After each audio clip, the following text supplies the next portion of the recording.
Welcome back to the B-List. Hey, welcome to the B-List, you guys. Happy middle of January. I guess this would come out in what, February now? Beginning of February. So happy February. Pre-Valentine's Day. Pre-Valentine's Day. And I'm just going to say right now, if you guys have any suggestions for what we should do for Valentine's Day, I've been trying to look and see. We got to do some research. We got to do some research and see what we're going to do. There's a couple that I can think of, but like... Yeah. I want to dig deep. I want to get something that not everyone's seen. Right. So, yeah. We'll see. I'll have to take a good look for it. But today, we are going to discuss one of the movies that I thought was hilarious back in the 90s. And it's a remake. And it's a little movie called Village of the Damned. Village of the Damned. From 1995, yeah. Like we said. I remember watching this at a slumber party. Yeah. It's very, like, in that vein of, like, Children of the Corn, creepy kids, starting their own cult. It very much has, like a made-for-TV movie vibe about it. It kind of does. It doesn't seem like it would have been, like, a big release or anything. Right. It's not overly gory, or it's not... It's the story's interesting-ish, I guess. Yeah. I thought it was interesting that it did get, like, an R rating for it, but I guess... so many big stars in it. And there were so many big stars in it, but... And I guess there's a couple of scenes that do get kind of graphic. Like, this is a B-list, but it has A-list actors in it. It has A-list. Sure. Like, some of my two loves that I grew up with the biggest crushes on. And, it has a runtime. Is it Kirstie Alley? It's Kirstie Alley. You Cheers, know it. Man. Yep. Absolutely. It has a runtime of about an hour and 38 minutes. It was directed by John Carpenter. And if you don't know who John Carpenter is... He's another big daddy of horror. Yeah. I mean, come on. He's done great movies, like the Halloween movies. Which is what he's best known for. What he's best known for. He's done some great movies. He's also done some real cheesy movies as well. I mean, you've got stuff like They Live, Escape from New York, Escape from LA. It's like really heavy hitters and then like, okay. Yeah. And don't get me wrong, I do love some of his cheesy movies. Yeah. For sure. So, he directed my favorite horror movie of all time, The Thing, the He's early definitely 80s remake. up there, like, if you're thinking of horror, you're thinking John Carpenter, Wes Craven, like you think of those guys who are like the Godfathers. The Godfathers of horror, for sure. Yeah. Now this movie was also based off the book by John Wyndham and the 1960 screenplay that was written by Sterling Silliphant, Wolf Rilla. Try saying that 5 times. I know, right? Ronald Knoch. Or Knoch, I don't know. And this movie had been made back in like 1960. Yeah. So, and I've never seen the original. I've only seen the remake. We'll have to do like a month where we do like original OG like 1960s movies, like Nightmare or Night of the Living Dead and like those ones. We have to do because those ones are pretty. Absolutely. Now, and we'll this do was a black and white month or something. Right. This was produced by Alphaville Films and distributed by Universal. Now, it had a budget of $22 million. I can guarantee all of that was to pay like the leading actors. Right. It went mainly into the lead actors. There was a lot of bad whisper fog and but bad wigs. It only made $9.4 million domestically at the box office. Like, it didn't even make half of its budget domestically back. And it has, like we said, some big, heavy names. I'm just going to go through the notable ones because there's a big cast. It's a big cast. Yeah. But the most notable is, of course, Christopher Reeve.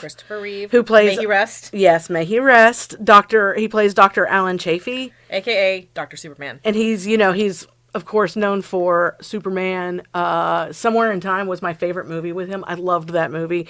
Kirstie Alley plays another doctor, Dr. Susan Werner, who we know her from Cheers. Look Who's Talking. Mark Hamill plays the Reverend. If you don't know Mark Hamill, get out of here. Get out of here. Just get out of here. We're not for you. Reverend George is his character, and also of course known as we call him Reverend Skywalker. Reverend Skywalker.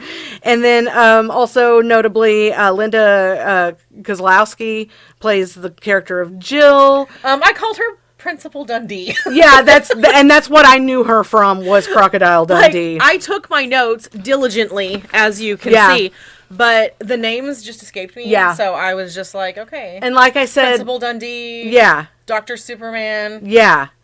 And like I said, two of the loves of my life were in this movie. I had the biggest crush on Christopher Reeve and Mark Hamill growing up because, of course, it was Superman and Luke Skywalker. Okay, so, I mean, Meredith I was Salinger is in this movie, too. And she's not a huge name. Like, she's been in some stuff.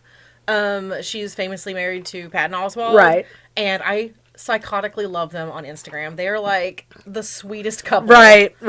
I love them so much, and she's such a sweet lady. Like, she was in Dream a Little Dream when I was a kid. Yeah, which is not a horror movie, but it is a B-list movie with the Coreys, and I would not be opposed to covering that. Yeah, we need to cover some of these. We don't always have to do horror, but I have a list going. Yeah, so. Yeah. And so let's get into this. It opens on a beautiful seaside town. Sunrise, serene outdoor landscapes. Mountains it's like a and seaside beaches. Town. Yeah, sleepy little town.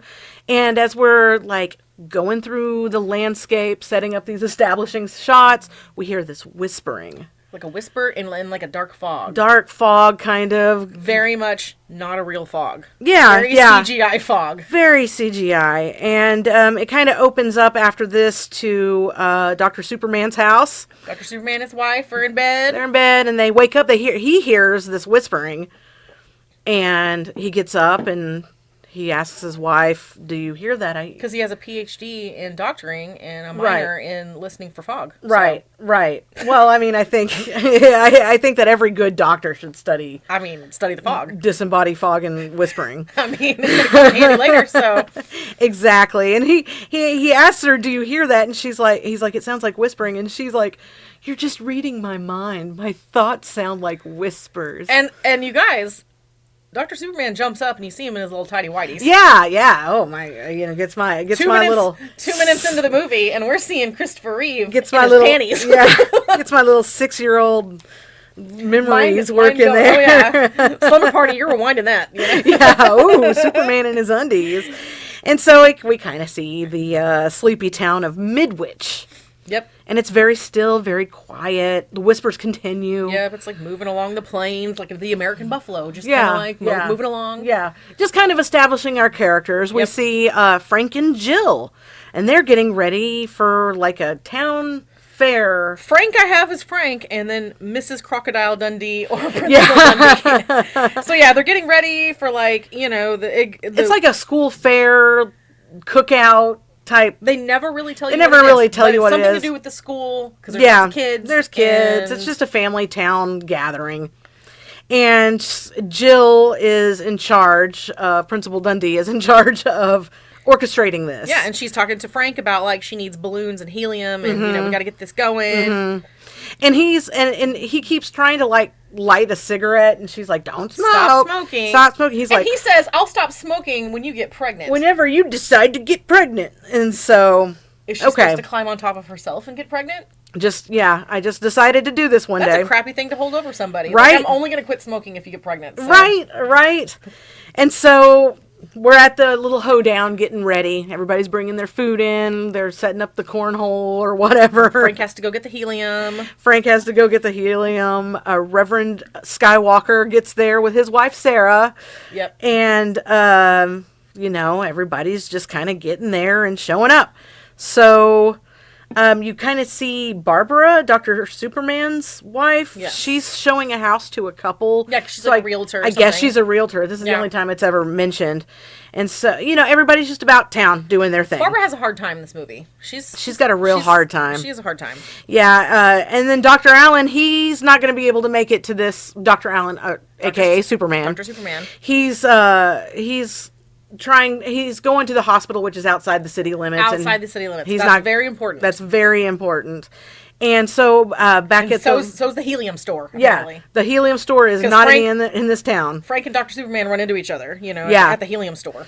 And so at the little fair thing, Principal Dundee is told by Reverend Skywalker that they need finger paints. Why do you need finger paints at a carnival? I don't know. I guess something for the kids to do, or I don't know. That's just a mess. So she goes into. I'm not letting my kid go to that stand because you're just going to be a mess. After this. Right. Whatever. And so she goes into the schoolhouse to grab some finger paints, and the local drunk. Local drunk, like I guess he's a janitor. I guess he's the janitor because he's in the school a lot. And I hadn't seen this movie in a million years, and I was like.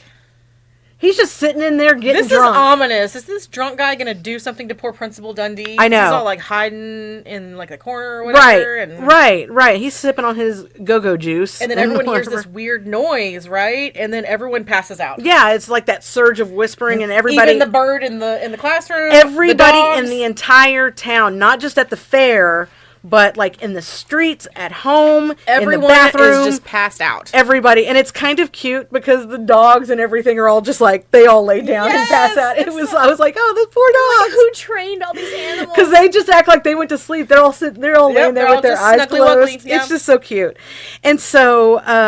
also, just like side note, can we just imagine living in a small town where, like, Principal Dundee is like your wife and Superman is your doctor and Luke Skywalker is your pastor? I know, right? That would be the raddest town to live in. Right? I want to live there. Well, not after what happens. Not after what happens. Because while they're passed out, Frank, who wasn't in town, he was getting his helium. He's out of town at the helium store. He's driving back from getting the helium, and he starts to notice, like, the cattle. Yeah, because he can see, like, in the field. He can see in the field. He can see, like, everything's passed out. He's like, what the hell? Yeah, and it causes him to, like... As he crosses the city limits. Right. He crashes. Yeah, because he passes out. Yeah. He's smooth he out. He almost hits a truck that I guess is just on the other side of the city limits. And then so he swerves to miss the truck, and as he swerves to miss the truck, he passes out. And his truck explodes. And there is a kaboom. I'm pretty sure that half the budget went to explosions in this movie because this thing well, he had helium with him. And he was probably smoking a damn cigarette. So whenever it all cautionary busted, tale, he just went up. Don't smoke and drive helium at the same time. It was just like the Hindenburg. So now we cut to the cops are there. The police are there in ambulance, and they're discussing how weird it is because there's not a nuclear power plant or anything around. That was immediately what they thought of? They said a pilot saw the smoke and called them, and when he arrived, he found...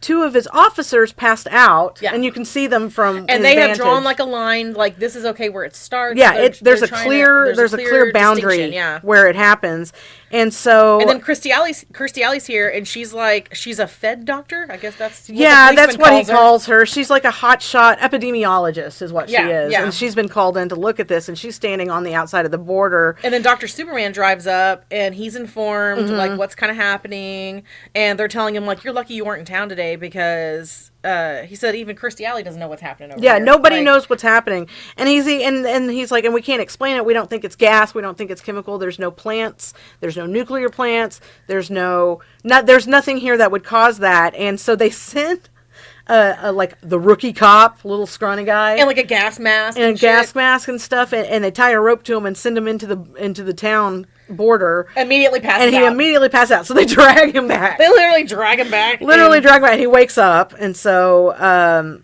the Kirstie Alley, or I'll call her, I guess, Dr. Susan. Dr. Susan. Because that was her. Fine, yeah. So Dr. Susan says, this is so strange because it can't be like a gas or chemical because there's a clear border where it happens. And she's from the National Science Foundation. Yeah.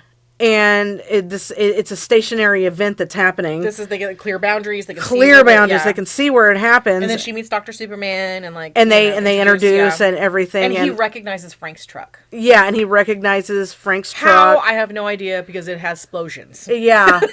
It's got a nasty case of explosions. Yeah. So I don't know how. Maybe it had the He's going to have to put some burn cream on that truck. And so and the cops are also saying too that we've been calling into town and nobody's picking up. It's been hours. And they noticed that like the little minion, he's still breathing, so like he's not dead. So like the people in town are not dead. They don't think. They don't know because they can't go in there. But then suddenly the cattle starts to wake up around them. And all the little animals and the people. All the people. Everybody in town starts to wake up. So communal nap time is over. Yeah, so it's over. And everybody's disoriented and they're confused, and And then at one point, a woman at the carnival screams. She screams, and you look over. A man who has been running the grill, making the burgers and dogs, is just charred to a crisp. He passed out on the grill and cooked himself. Standing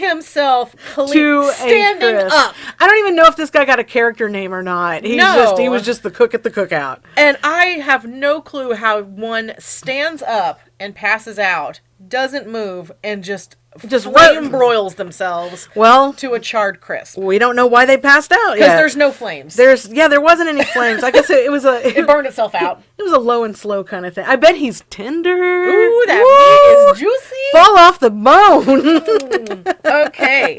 So Dr. Superman finds his wife Barbara, and she says she's fine, but she's a little cold and she's got to get inside. Yeah. Meredith Salinger is here, and I love her, and yeah, the scientist this man pops up in a hazmat suit in her house because she passed out running a bath. This man scares the living shit out of her because he's already inside her house. Apparently knocking is not a thing with the government. Well, I mean, I guess if you're doing wellness checks too and nobody's answering the door, you let yourself in. I guess. But the whole National Guard and the military and everybody's showing up and there's a bunch of scientists with Geiger counters. And Principal Dundee sees Frank's truck getting towed, and she knows immediately he's gone. He is dead. He's gone. So cut to the funeral. Cut to the funeral. Everyone's sad. There's Reverend Skywalker's giving the service. Yeah, the mass funeral because there's Charbroiled Jim is also right. Crispy, so a mass funeral for the people who died because of this. And we kind of cut to Kirstie Alley's checking her watch, which is super rude. She's standing in the background she doesn't know these people. She's just there to study it. Okay, then you don't need to be there. I don't know. Why are you there? She's at everything. She's like who invited you? If you have somewhere else to be, please go. Yeah. Isn't this part of the study? You're just part of the study is watching how people mourn the death of their four crispy friends. Right. Died during the town nap. You get this guy in the ground. Hurry. So anyways, after the funeral, we're back at Principal Dundee's house, and she comes out to get her mail, and... Yeah, and she's deep in thought. 1,000% they are playing the Nightmare on Elm Street music. It was really similar if it wasn't. Yeah, she texted me while she was watching, and she I said, looked pay back, attention. And I think he did the music for it, too. So it's did he write the music for Nightmare on Elm Street? Did he write that song? I don't know if he did or not, but it is that song. Yeah. I would bet this stack of papers on it. I'm going to take you up on that offer. Do the podcast yourself then. But yeah, I'm 1,000. It's just one little blip, 5 seconds. Yeah, it's just of the music. But it sounds very. It's dun, dun, dun, dun. I can't. Do it. I can't do it. I'm not. I'm not a musician. Well, that's okay. That's all right. And then we cut to the two doctors. Yes. And they're talking about the Book of the Damned that spoke of unexplainable events that were never solved. And he's like, and maybe this is just one of those events. It just doesn't get solved. It just doesn't get solved. And he says, if it happens again, I'll call you Dr. Susan, And then we cut back to Jill. And I said, sir, you're married. Yeah. Stop hitting on Kirstie Alley. Yeah. Showing off your doctoring skills with your stethoscope around your neck. Right. We can tell he's a doctor because he's wearing a stethoscope. Yeah.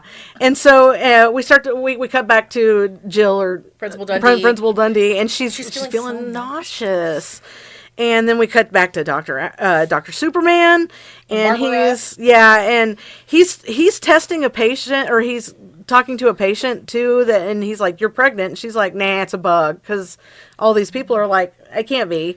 Well, I think, isn't that Ben's wife? Because she's like, that can't be possible. Right. Because her husband, we'll find out, is in Japan. He's been in Japan for a year. Yeah. So she got some splaining to do. So she's got some splaining to do. So she's like, it turns out everyone's pregnant. Yeah. All the women's are pregnant. We cut to the Reverend at the church, and he sees a young girl named Melanie crying in a pew, and he asks her what's wrong. Salinger. Yeah, and she's like, I can't tell you. But we know we'll find by out that this she's point, pregnant and she's a virgin. And so... which I'm surprised, because as the pastor, shouldn't he be, screaming that she's just like Virgin Mary? Shouldn't he be, shouting from the rooftops that this is like the second coming of Christ or whatever. Christ situation? Yeah, and never gets mentioned, which I found, really odd. No one talked about that, but... Yeah. But then again, everybody there is pregnant spontaneously anyway, so a lot of people immediately, I would think, oh my God, the town's been drugged and someone has been graping all these women. Right. Sexually assaulting everybody. That would have been my first thought, I would not have thought aliens or some kind of weird divine thing. I would have been like, who's responsible for this? Right. And then Frank, you were not in town. What did you do? Yeah. And we cut back to like another little party, a get together, and that's when you find out that Ben had been in Japan for a year, and Callie's he is not happy, and he is pissed. He's pissed. He's pissed at that. Aren't you happy to be becoming a father? And he is not happy. He's like, I've been in Japan for a year. I've been in Japan for a year, so yeah, no, I'm not. And his wife is like, she's like, I can't explain it. And so then we cut back to Dr. Superman at home, and then Barbara comes in and she's pregnant too. She sits in his lap and gives him an envelope, and it says to Dad on that side of it. And he's not like super thrilled either that she's pregnant. Pregnant, a little freaked out, but that's okay because I mean, he at this point he's been seeing a lot of patients that are pregnant, so he kind of knows. What's happening. And he goes to Principal Dundee's house and he tells her that she's pregnant, and she's kind of happy but freaked out because this is all she has left of her dead husband. Right. He tells her there's a lot of pregnancies, like a lot, and it has something to do and with all this the women blackout that are pregnant are starting from the day of the blackout. Yeah. So they have a town meeting, and everybody in town knows that all of these women got pregnant at the same time. And one man shouts, "This is all because of the blackout." And then a woman yells, "They're all going to be deformed. They're all going to be deformed. They're going to all be deformed with defects." And Dr. Superman says, hey, we don't know that. We're not detecting any abnormalities. Everything was tested, so there's no abnormality. And Kirstie Alley says that we're all concerned, and ultimately you guys can pick whether you want the baby or this is your choice. You don't have to stay pregnant. Your town, your choice. Your town, which we your love choice. that message. Yeah, but if you have the baby, you get free health care, $3,000 a month per woman, even if you have 2 women in your family that are pregnant, because one guy asks about that. Yeah. And as long as they could test your kids. Yeah, they just are able to, for a length of time, test their kids on a regular basis once they're born. And I said, free healthcare and $3,000 or an abortion? Sign me up. Yeah. Like, how do I... Which is more than we have in 2025. So, right. Yeah. And so, so everybody goes home and is, like, thinking about it, but they all have, like, this collective dream. Yes. That it's like a divine light is shining on them, and they're big and pregnant, and so because and even of this Melanie's dream, seeing it, and she's big and pregnant, but she's a virgin, and I'm like, Jesus, is this you, girl? What's happening? Yeah. And so because of this dream, all of the women decide they're all in like these white robes, and like the wind is blowing. Yeah, and it's like darkness. this they did not spend their budget on this. Yeah, no, they did not. It's like a blow dryer and a white sheet. Yeah, and so they all decide to keep the babies and everything, and so I find strange that every single one of them decided to keep their baby. Well, I mean, I guess if they all had this dream that they were divinely chosen for this, then maybe I would be like, get this demon baby out of me. I'm having weird dreams. Right. Again, it's... whatever. I wouldn't be... I don't think I would choose the money myself. But I'm like, $3,000 is $3,000 per month? That's per month for how long, too? Because how long are they going to study these kids? Till they're 18? Do you get $3,000 a month until they're adults? Or like for the rest of their lives? Or for the rest of their lives? Or does it transfer to the kids? Meh. No. I carried this alien spawn. You're going to give me that money. And so there's like a pregnancy montage of all the women and their baby bumps. And they're getting bigger and more pregnant. And they're all like in Lamaze together. And they all arrive at the hospital. Which they have set up as a barn. They set up in a barn. I'm like, this town doesn't have, there's not a hospital nearby. They have to set up a goddamn barn. Well, there's like 100 women delivering at the exact, I mean, they're literally a manger. Jesus, is this you? Right. Right. And everyone's giving birth at the same time. Yeah. I mean, they're literally pulling babies out at the same time. And Melanie is struggling because she is a virgin and she is having a hard time. She's having complications. So Kirstie Alley gowns up and she's going to help. And Superman's baby is born first. Mm-hmm. Mm-hmm. Then Principal Dundee. Ben shows up for his wife at the last minute, which is so nice. Like, Ben shows up for his wife. Ben actually shows up at the last minute. He's actually kind of excited about it. And but Melanie, once she has the baby, it's stillborn. It's stillborn, and Kirstie Alley immediately wraps it up and takes it to her car. She just whisks it away, and she tells Dr. Superman that Melanie's baby had passed, and that she's going to do an autopsy on it. So. Yeah, and it was from like umbilical asphyxia. Asphyxia. And even the Reverend Skywalker asks why she took the baby, and she says because she took it for an autopsy and she didn't want the other moms to see. Didn't want them to get upset. Yeah. But she doesn't take it for an autopsy. No, she rolls up to the clinic. She puts it in her little office, little secret office. Why does she have the keys to Dr. Superman's clinic? Like, and then there's a basement and like... Yeah, like, I don't understand that either. A secret room that Dr. Superman doesn't know about at his own clinic? Yeah, where she's storing this dead baby. And a bunch of weird medical equipment? Like, right. Seems odd. And so then we start to cut to, like, the montages of the babies growing up. And like, there's a christening. I don't know if they're growing at an accelerated rate or if we're being led to believe that these kids, this is just the passage of time. I think it's just a passage of time. Yeah, because now they're all getting baptized at the same time. It seems like the town, like they've all just gotten used to what's happening. So it seems like it would be the passing of time and not just like yesterday there were babies and now. Right. And the doctors will, periodically come together and discuss the characteristics of kids. And yeah, the doctor's talking about the autopsy and that all the babies are siblings. Yeah, they have the same weird hair texture. They have their fingernails are more narrow than usual. And the DNA has all the same characteristics, almost like that they're all siblings. They're all related. Which would again lead me to believe that someone had sexually assaulted every single woman in the town. Yeah. Because that is what you call science. Right. You can't argue with DNA. I mean, and they even cut to, like, Dr. Dundee's little baby, and he's a little bit older, but baby David, and he's spelling out his name with blocks. And this is like a 1-year-old child. This is like, yeah, if even that. And then we cut to Dr. Superman's kid with Barbara. Mara is her name, and she's eating, and she looks weird as fuck with that platinum wig on. She's like a golden girl. I know, right? That is Sophia Petrello right there. Yeah. I expect her to have like a wicker purse and like giant glasses. Some Werther's Original.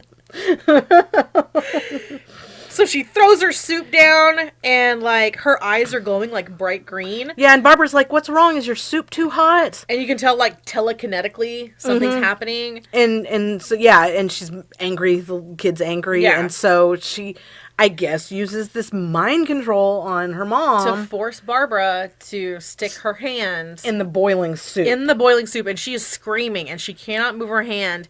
And like Principal Dundee is coming for a play date, and she walks up to the house, and she can hear her screaming. She can hear the screaming. So she runs and she pulls her hand out, like helps her pull her hand out. Yeah, and so we cut to like Barbara at the hospital, and she's like despondent, and she's like trying to wrap her head around what just happened. Too scared to tell her husband what has happened. Too scared to tell Superman. Because she's looking, because that baby is giving her the eye. Yeah, sure. Yeah. And then we kind of cut back to Barbara is at home from the hospital, and walking through the woods in front of the house, and she's crying. Mm-hmm. And Dr. Superman can kind of see her from the window. Yeah, he's watching her, and he's keeping an eye on her, but he looks away for just a minute, and as he looks away, she jumps off the cliff, and that's a wrap on Barbara.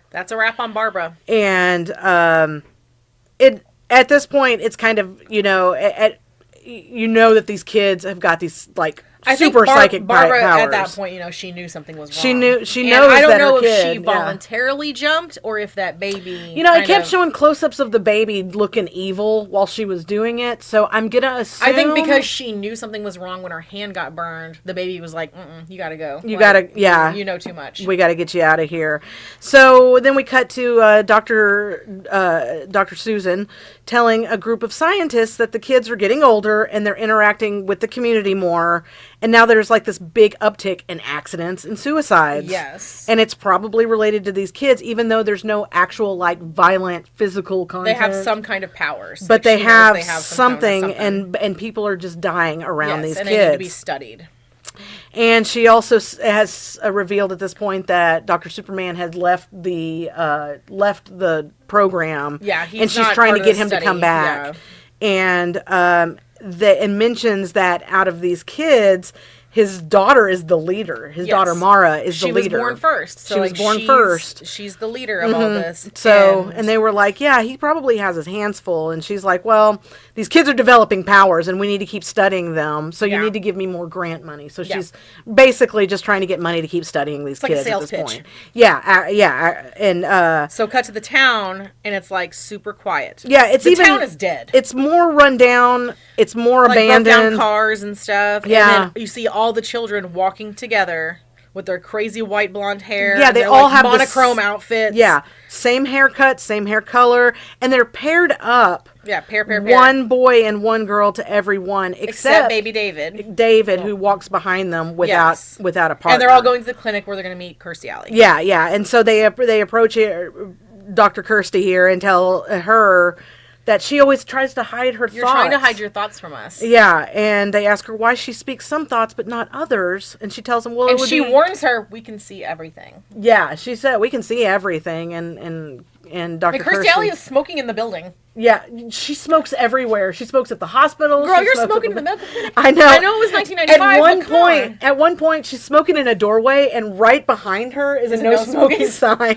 Kirstie Alley don't give a shit. She doesn't. That's why we loved her. Look who's smoking again. Now. May she rest. So, they're doing like the eye exam on the little girl. Yeah. So there's an eye doctor, and they're doing an eye exam on one of the little girls. She's gonna give her some drops. Yeah, and she mistakenly gives her some that burn. Why would you have those sitting next to each other, first of all? Right. I kind of almost don't feel bad about what happens to her because, like, as a professional eye examstress, shouldn't you have, like, the bad drops somewhere else? Right. She's like, I got it mixed up with... Especially if you know these fucking blonde-haired alien kids have powers. Why would she looks at their... question it? Well, she's looking at their iris, like, kind of shifts colors, weird. and they pulsate. Yes. And so, so she knows that there's something weird. I am out. I'm gonna go get a job at Eye Masters or whatever. Right. And she mixes up the drops and, like, I don't know, puts, like, sulfuric acid or something in her eye. And fucking poison in her eyeball. And the little girl screams. Which... It grabs the alarm attention. bells from the other children. Yeah. And so they come in and she, rinses her eye out and everything. And I guess it's Mara that comes in and she's like... She forces her with her mind control to put the bad drops in her own eye, and of course they have to call. Screaming and they have to call the ambulance, and you find out later that she's got some permanent scarring and maybe partial blindness, and because of all of this, corneas are fucked. So I don't know if she can be an eye doctor anymore. Yeah, and at that point, Pastor Skywalker is like, "What is going to happen with these children?" Yeah, he's getting wrong. He's getting more and more worried about the kid's situation, and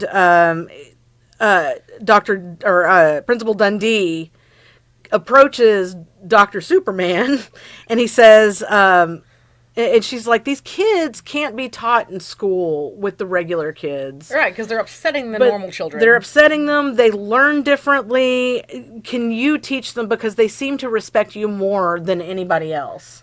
But is Dr. Superman a teacher? I mean, he's got a degree, so I'm sure he's qualified to. Who else is going to do it at this point? These kids are creepy. An appendectomy or something? Yeah. And he's like, these kids don't know respect. They don't, I don't know what to teach them. Yeah. And she's like, you need to teach them humanity because they have how to be people. They have they're emotionless. Yeah. They just are, and so cut to Principal Dundee's son, and he's putting on his pajamas, and she's like brushing his hair, and he takes it, and he's like, I'm not a child, like. Yeah, and so she gets a little emotional, and he's like, there's no need to get emotional because I'm old enough to do things like myself. This kid's like 5. And so she tucks him in. He tucks himself in. Yeah, and as they talk about like empathy. Yeah, he's like, what is empathy? And he's honestly curious about he's the only one of these kids who's like curious about like how people work and how feelings work. Yeah, and I guess he has his own empathy. I don't know if he's reading his mom's thoughts or whatever, but he has an epiphany that he's like, well, if I've experienced pain, then I should be able to relate to others who experience pain. And she's like, yeah, that's empathy. That's empathy. And so, but he like pulls away when she tries to kiss him and stuff. So like there's no really bond with any of these adults. Right. And so the next day, the peroxide brigade walking together, and David is kind of straying away from them, and he goes into the graveyard where he sees poor Melanie, and she's drunk, and she offers him a drink. She's drunk and crying, and he sees flashes of her shooting herself. Yeah, he kind of sees maybe what she's considering at that point. Yeah. And so cut to the barn. She tells him that she just can't hack it. And she walks away from him. So then we cut to the barn. The barn where they were born, and they're all standing outside, and they all go around, and now we cut to Melanie's funeral. Yeah. And the Reverend's giving the eulogy to a really sparse crowd. I would think that more of the town would show up for this poor girl. Right, the town virgin commits suicide after her baby dies. Like, everyone's gonna... Okay. Yeah. And in this eulogy, he's like kind of alluding to the kids not having souls. Yes. and it's like one mind against nature is what I think the phrase that he uses, because he knows there is something up with these kids. Yeah. And then so at the cemetery, again, after burying Melanie, Dr. Superman finds David looking for her baby. Looking for Melanie's baby, the one who didn't make it. Yeah. He says the baby was taken away, and he asked David, do you remember the baby? Do you have a memory? Does it bother you? And it's so sweet when he's like, she was to be with me. We were to be together. We were to be together. And Dr. Superman says it hurts to lose someone you it hurts love. to see someone you love. And his wife's grave is like right there. Yeah, it is right there by him. And David sees him looking at his wife's grave, and he says, well, you've lost someone too. And he puts his little tiny hand into Doug, and that's the first sign of emotion that this kid has had. And that's what inspires, I guess, him to teach these kids. Maybe they can be taught humanity. Principal Dundee was right. Like, you're the only one that can reach these kids. Right. And so he even goes to Principal Dundee, and he's like, I guess I'll teach him. And she's like, I never told him about Melanie's baby. Right. So he knew about this. He just remembered it. And she's like, why are they paired up? Are they like, is it like a mate? And it made me cringe because I don't like the word mate used and I don't with children. Yes, I don't want to think about children mating because that's illegal. Right.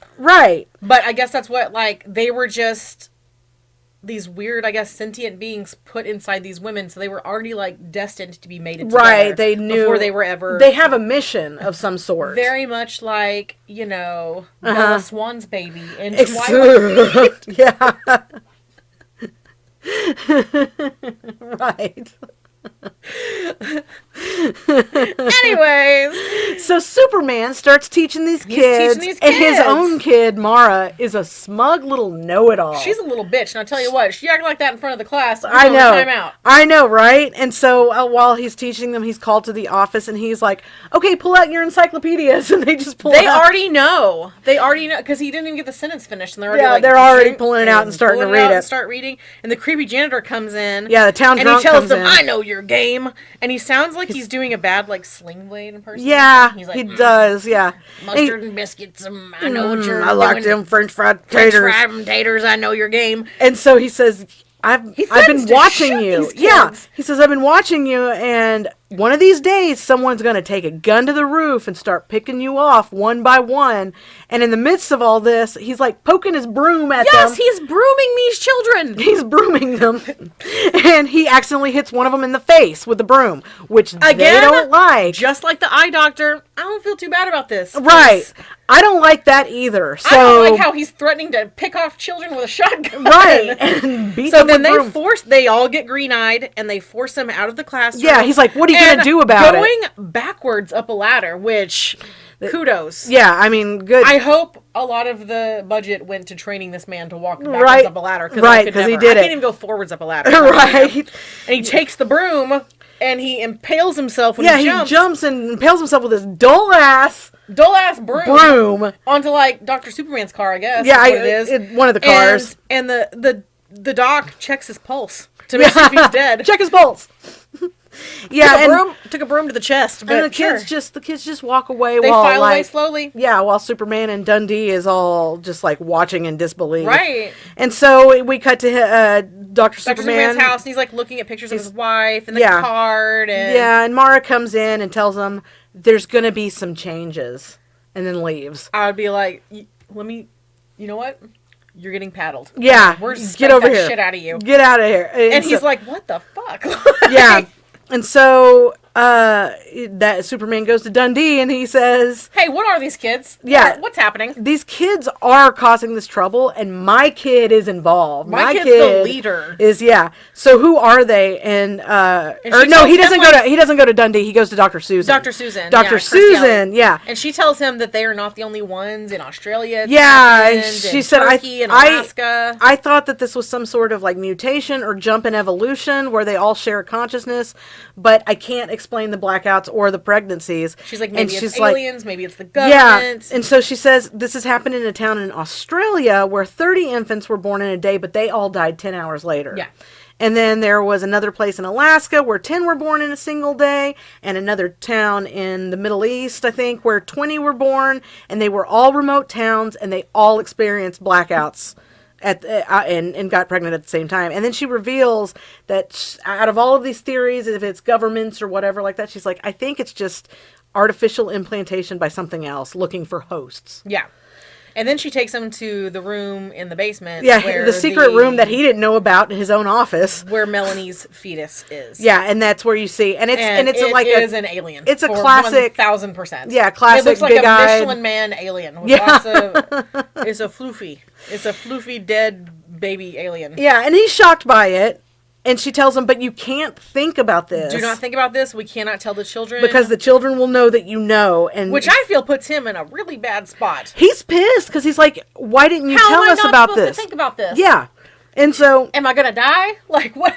Yeah, how am I not going to think about this? And he's like, you've kept us all in the dark. The whole town you've kept in the dark. So, yeah, he's rightfully pissed about her keeping this alien in a jar. And when he gets home, his daughter says that they have made a decision. They are going to live in the barn outside of town that they were born, and he will bring them supplies. Yeah. And you can't stop us.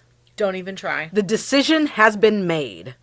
And so, yeah, so... And he looks like he's going to shit himself. Yeah. He's like, oh... And so he's really trying hard not to think about things, and Mara is saying, what are you thinking about, Dad? Yeah, why are you hiding something? What did... I know that you talked to Dr. Susan earlier today. What did you guys... Did you discuss us? What is it? And he's blocking it. He just backs out and leaves. So all the parents... Cut to the... all these cars are driving up to drop their kids off. They're just dropping their kids off. Like some kind of like Aryan Brotherhood summer camp, because they're all like super blonde children getting dropped off and left for, And I'm like, what in the white supremacy is going on here? But they all, like... Would it have made more sense to maybe charter a bus so not everyone's having to drive out of town? Well, they can mind control their parents, and then they could have got their own fucking bus. Like, why are we spending all the gas of like 15 cars? Because they don't respect their parents. They don't. That's the main story here. Just costing them money, even if your child is a white supremacist alien. Yeah, you gotta lock it down. Yeah. And so Principal Dundee's dropping off David. And she's telling David, you don't have to do this. You don't have to do everything that they tell you. And she says, you're different. But he's like, He gets his little briefcase. Briefcase, and he goes inside. Like, this is all you're bringing with you? I know, the kids... Not a teddy bear, not a blankie. It's still cute. David is just cute as a button. He is. He's like a cute little grown man. Like a tiny little adult. He looks like a businessman. Yeah, he's like, don't be emotional. He just grabs his little suitcase. He's just, don't be emotional. And so he gets out of the barn. They're like single filing for work into an office. Yeah. Like walking in. Very structured, these kids. Just parts like cogs in the system. Yeah, and so sometime later, Ben shows up looking for his daughter, Julie, and the kids stop him like in the roadways and everything and says, Julie doesn't want to come. And so they do their little glowy eye trick on him. And they cause him to ram his truck into like a fuel tank. Or I don't know if it's propane or fuel or whatever. Explosion. And another explosion. These kids love explosions. They love explosions. And that's a wrap on Ben. And so Dr. Superman has been told by Kirstie Alley that the other towns that this happened to have been destroyed. They've just been wiped out. Yes. And there was no warning. Everyone in them, the adults, the children, the pets, the cattle, the everything. Everything's they gone. were not given any sort of warning. No choice. Everyone's dead. No evacuation orders. Nothing. Yeah. And Dr. Superman's like, what about us? What about Midwich? And she's like, well, I've been told to pack and get out of town by tonight. So you need to get out. I'm taking my cigarettes that I'm taking my cigarettes that I've got and she's like, you need to get out while you can. And so he goes to the barn and he's like asking the kids, why are you killing everyone? Why do you hate us? And his daughter says, this isn't about hate. No. This is about survival. And we will dominate you. Yeah. If we live together. So yeah. Like you've heard about the rest of us being destroyed by now. Yeah. So we're the only ones left. And he's like, why can't we coexist? Yeah. And she's like, we can't. Eventually you'll try to eliminate us. Yeah. And now it's basically survival of the fittest. Yeah. and we exploit each other to survive. And Dr. Superman's like, no, we got to work together and cooperate. And he's telling them, like, we're the superior species because we have feelings. We have empathy. We have compassion. Yeah. And he's like, and she's like, you know what we are. You know what we are. He's like, yeah. And he's thinking of, like, oceans to keep himself from thinking about anything else. Yeah, yeah. And he keeps telling them that you're just a second-rate mimic of a higher organism without compassion. You're just you're doomed without compassion. Yep. And so while he's thinking of these oceans and everything, they can't get through to his thoughts. And Mara's like, emotion really isn't our bag. Basically, that's not part of us. That's so last year. That's so last year. That's cringe. That's so 1994. That's so cringe sus. You guys don't even know. Yeah. And so they tell him there's nothing you can do to stop us from leaving. And then cut to David, and Mara tells David, you're thinking of the one who died. And she is not happy that David is having feelings. Yeah, she says your development of emotions is disturbing. Yeah. But I mean, like, what were they going to do with him anyways because he didn't have a mate? So, yeah, like, they said, we can't leave you behind. Yeah. But you're not as important to us because you don't have your mate. So it's Which is just a really bad message to children that, like, if you don't find a partner, then you're basically useless. Right. Like, we don't have to fight that already. Woof. So cut to we got Skywalker. Reverend. Yeah. He's got a gun on her. He's in the bushes with a rifle aimed at Mara. And he's got her, like, in the crosshairs, but he's stopped. Yes. By the other kids. By the other kids who force him to kill himself. Force him to turn the gun on himself. Use the force, man. What the heck? I guess the force is not as The force was stronger with these kids. The force is stronger in these children. And so that's a wrap on Reverend Skywalker. So cut to the town mob, and they got their pitchforks and their fire. Yeah, and they're ready to go. It's nighttime. It reminds me of that scene in Beauty and the Beast where they're all going to, like, kill the beast. And you know what I don't get is this is a modern story. Why do they have torches? Just bring your goddamn flashlights. Torches and pitchforks. And some of them were carrying, like, lumber. I saw. They're like, well, we Googled it. I don't have any weapons except for this 2x4. Well, they live in a small town. Maybe they don't all have, Yeah, small towns have more guns than anybody. But whatever. I digress. So the kids find Kirstie Alley, and she says that I can help you guys, but their eyes are glowing, so it's not going to. Their eyes are glowing. It's too late for her. And outside, Principal Dundee is, like, begging the mob to please stop. This is not the way. Where we can't do this. Yeah, because my kid has feelings. Y'all can kill y'all's kids. Yeah, go kill your kids. Baby David has feelings. And it's a showdown. And it kind of cuts back and forth between her and the mob. And then you've got Dr. Susan inside with the kids. And the kids force her to take them. To the dead fetus. To the dead fetus. And then as they're shown the fetus, they force her onto a table where she kills herself. Yeah. She gets herself from groin to sternum. She has the smallest scalpel known to man. And she's just like... I'm glad that this thing was sharp because it was quick. I will say, good on her, because, like, she didn't make a noise. She just hardly cried a little bit, No, and that's a wrap now on Dr. Susan. And David sees his mate, and he gets very upset. He's very upset about this. He sees her. Probably because, like, he dodged a bullet, because she's not that cute. She's not that cute. Well, she could have grown into it. She could have had I was an ugly baby, too, so... You did not look like a dead alien fetus, though. Oh, I've got some pictures to show you. I'm calling your mother after this. So upstairs, they force Skywalker's wife to, I think her name was Sarah. Catch herself on fire. Yeah, just like the Joan of Arc. Yeah, yes. So there she goes up and everyone's just kind of standing around watching. Yeah, and everybody's just standing watching. No one really liked Sarah. She was, like, kind of a bummer. Yeah, well, she's got her nose and everything. She's the pastor's wife, so... The pastor's dead now, she can go join him. Yeah, and so... Apparently you gotta have a mate in this town. So she goes up like a candle, and that's a wrap on Reverend's wife. And, like, David is kind of not into any of this anymore. He's not feeling this. He doesn't want to be a part of it anymore, but he's still kind of following him around. And then cut to Dr. Superman, who's packing up his car with explosives. I was trying to figure out, where did he breaks into somewhere and grabs, like, boxes of dynamite and everything, and I'm like, where? At the dynamite store. Where is he at? Owned by Acme. I don't know. But anyway, so he breaks into the dynamite store and gets his bomb-making stuff. Stop asking so many questions. And it's also about that time that, like, law enforcement starts driving through the streets and they're telling everybody to go home. This is a state of emergency. And so I'm assuming that's because they're about to, like, bomb the town or whatever. Yeah. And so Principal Dundee and Dr. Superman meet, and he tells her, like, the trick is to think of the ocean. Like, I'm thinking of the ocean. I'm thinking things. And she's in a panic because she's like, we gotta they need to build a wall so the kids can't, like, hear anything. I'm like, oh, here we are again. Talking about building a wall. Building a wall that never gets made. Isn't that the theme? It's always the theme.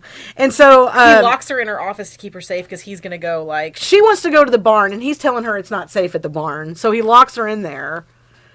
And I think that they're at the school at that point because there's big glass windows and everything.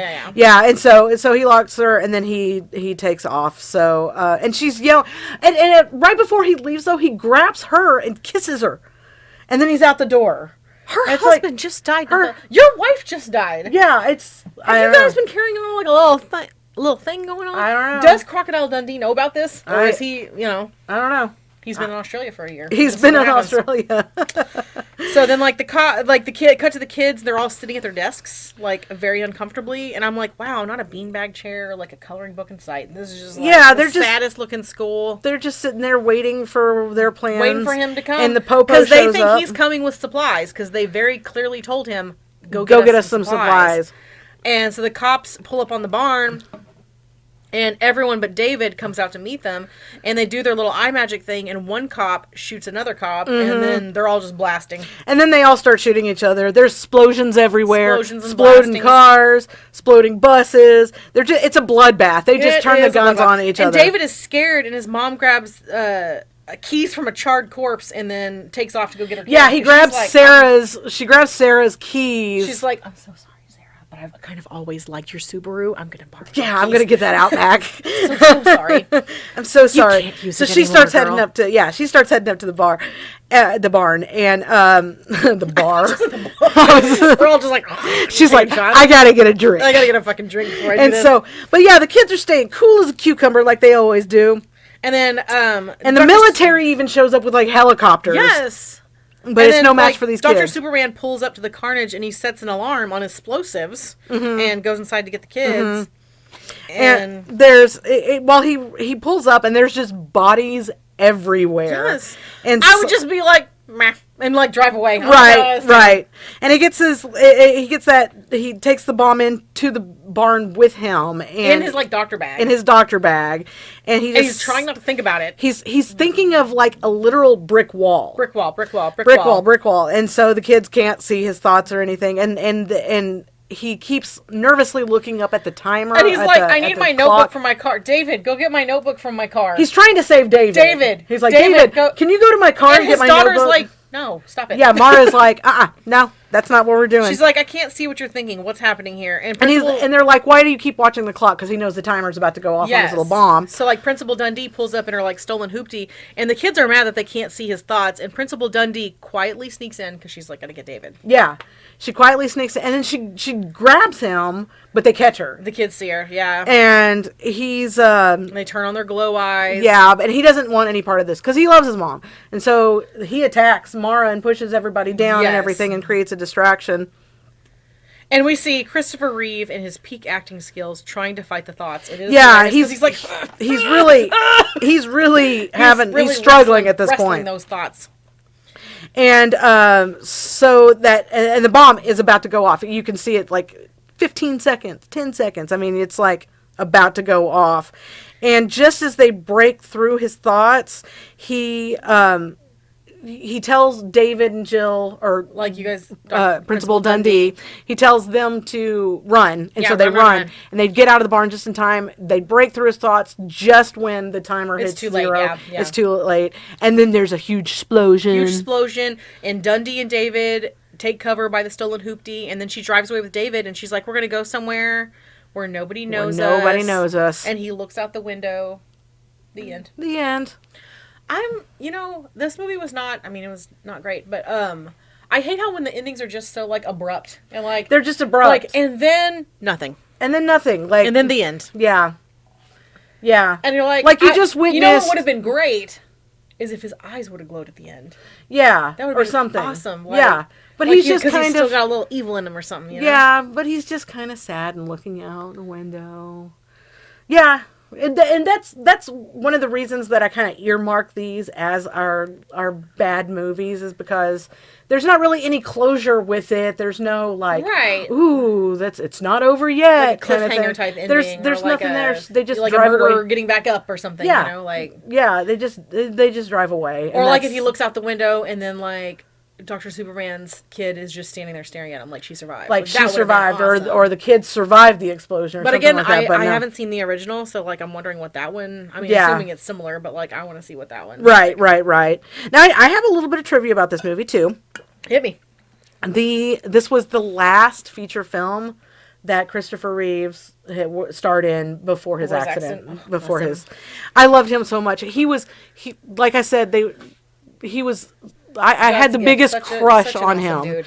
And I loved him so much. And it's fun. It's not funny, but whenever his accident happened, my family was on vacation out in California. We were staying in San Dimas with my cousins, and everybody in town was talking about Chris Reeve, and so that our whole vacation was like shadowed by his accident. So it was like really impactful on me because I was a teenager at the time. Yeah, and like I said, I had a huge crush on him. I have like a thing for Supermans. So anyway. So if you're out there listening and you're trying to I'm talking to you, Henry Cavill.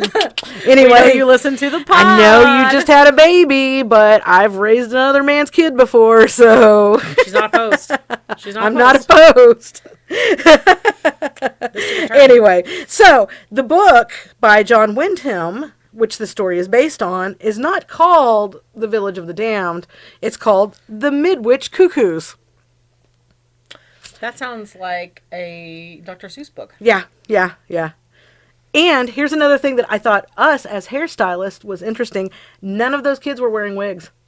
They were all bleached and toned. And don't let that get out. We're cutting that part out because you know how many people are going to be like, I want that toner? Right. Well, I don't think it was like Khaleesi all over again. Yeah, right. No kidding. They actually, I wouldn't say toned. They used a white spray over the platinum to make it look more white. That makes sense. I mean, it walked. So if you're coming to me for that hair, just know it doesn't exist. It doesn't exist. And so buy the wig.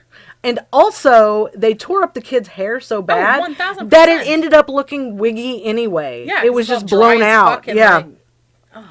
Also, I thought it was really interesting Who does that to a child? I know. That's abuse. I know.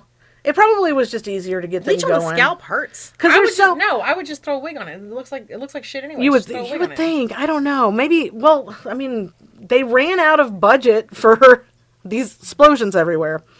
Also, I thought it was very interesting that Dennis Hopper was actually supposed to be in the role that Dr. Superman had, but that would have given it a whole other tone. It would have given it a completely different tone. And he couldn't do it because he was filming Waterworld at the same time. So, which is an awful stinker of a movie too. But maybe someday we'll get into that one, but I don't have 6 hours of my life to waste. Yeah, we have to do that like a 7-part series. You're right. Waterworld Part 1. Yeah. Chapter 1. Yeah. And lastly, this movie was nominated at the 16th Golden Raspberry Awards for Worst Remake. Oh. But it lost to The Scarlet Letter. So. I remember The Scarlet Letter. It wasn't a great adaptation. No, not good. So, but there you have it. So that is Village of the Damned. Village of the Damned remake from 1995. We hope you guys enjoyed it. And if you didn't, join the club. Yeah, join the club. We didn't either. And so join us next time for whatever bad movie we decide to cover next time. Our Valentine's Day movie. And yeah, we'll catch you guys later. Thanks for joining us. Bye.